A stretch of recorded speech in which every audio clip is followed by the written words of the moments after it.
Hi guys, Lord Rose, the current chairman of the Asda supermarket chain, was interviewed by Nick Ferrari on his show where he was asked questions from the public about Brexit. Now, the plan to impose checks on EU goods means that the extra cost that the likes of supermarkets face will no doubt be passed on to the consumer, which is already struggling with food inflation. But when asked about the referendum itself, Rose said that the threshold for the vote was way too low and should have been something like 70%. But is he right? Mike, you're through to Stuart Rose. Go ahead. Morning, Stuart. Yeah, Brexit-related on this one. First of February, some new regulations came in. There's another tranche coming in April and the worst tranche in October, where they're talking about separating agri-food products and mixed loads can't come in, physical checks. How much is this going to add to our prices in the shops?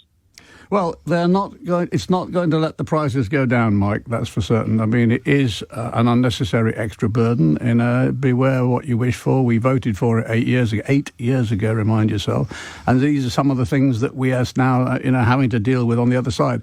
I spoke to a lady last night who tells me she lives on the Kent coast, not far from Dover, and she tells me they're preparing special extra car parks because not only have we got the problem with the importation of goods, but when you want to leave the country now and go to the other side, you've got to put your documentation in and have your fingerprints taken and all the other malarkey that goes with that. Well, it's nonsense in the 21st century. Brexit has cost the UK £140 billion so far, according to new analysis. This was published last month, and it could be £312 billion worse off in the next 10 years. Your take on those figures? Well, I don't want to say I told you so. I was a very minor voice in a very difficult campaign when, frankly, we were lied to. Where is the £300 million for the National Health Service? Where is the membership of Turkey to the EU, which was going to flood the EU with immigrants? Now, we've got an immigration problem which is caused by different things. But the short answer is we were lied to, we were gullible, we voted for it, and we now have to pay the consequence. On this subject, Erin says, how could the campaign have been managed differently? Well, I think there was a bit of complacency, number one. I think that, there was a sort of people really aren't going to vote to leave, are they? So I think there was that one. I think the second thing is the obvious one is, why in such an important election did we just have a 50% threshold for going out? I chair a couple of companies, and if we've got major issues that come to the board, they have to have a 75% majority before they get passed. And it just seems a bit strange, but we did. I think he's correct. So there's very interesting things he raised here. It's correct about the businesses. So yeah, if you want to have a massive change, you need to have a massive majority, a supermajority. Now, I think politically it would have been very difficult to sell this to the public because the public would, when the vote came in, if it was like 50%, 51%, 52%, whatever, the public would say, oh, see, well, there's a majority. And I think Brexiteers would have tried to force this through, would have said, see, it doesn't matter about the threshold. There shouldn't have been a threshold. There is a majority for it. So I think it would have been difficult to sell and it would have been difficult to enforce. But I keep coming back to the point I raised before. There shouldn't have been a referendum because the problem was that the public were not informed. People thought that they were going to get something like Switzerland. People thought they were going to get something like Norway.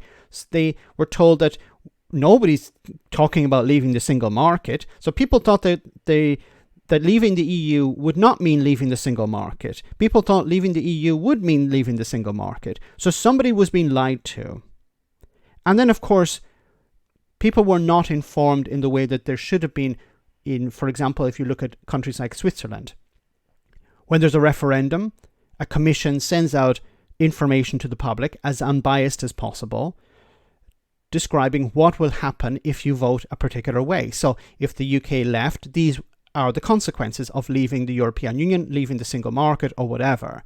But the public were not informed. The entire debate was Nigel Farage using his charisma against experts. The experts would say, if we leave the single market, this will be the consequences. Or these are the potential consequences. And the response from the likes of Nigel Farage, Jacob Rees-Mogg, Boris Johnson and others was, no, you need to believe more. Believe that Britain will succeed. These people are talking Britain down. So you didn't actually have an expert on one side who was in, I don't know, a trade expert on one side and a trade expert on the other, arguing about the benefits or the costs of leaving the European Union. No, you had an ideologue on one side and you had an expert on the other. And of course, the expert was not well known. And you also had a right-wing media that continually pushed the idea that Europe was bad and you needed to leave it in order to succeed. Now, people thought they were voting to end immigration. People thought they were voting to take back sovereignty or something like that. None of this was true. The public were lied to. There shouldn't have been a referendum if you're going to implement a referendum in this way. An alternative could have been a vote in Parliament, where the parties who wanted to leave the European Union put it into their manifesto, and then if they had a majority and a vote in Parliament, and it went through the House of Lords, and it was signed off by the King or the Queen at the time, then that would have been the way to do it. Because, I keep saying this, relying on the public to understand how the EU works is a fallacy. It's folly. The public don't understand the EU. They don't understand the consequences of membership. The politicians are paid between 80 and 90,000 pounds a year. They have people around them, experts, advisors, to explain to them what the consequences of a vote would be. The public don't. So it was offloading responsibility onto the public. And we know the reason why there was a referendum in the first place, because David Cameron at the time had a small but noisy section of his party who kept pushing the idea we need to have a referendum, we need to leave the European Union. And in order to keep them quiet, on the belief that, well, nobody's actually going to vote for this, he said, yeah, okay, here's your referendum, believing that no one would actually vote for it. And then we saw, well, the rest is history. Let me know in the comment section, guys, what you think. As always, your comments are greatly appreciated. Thanks a lot.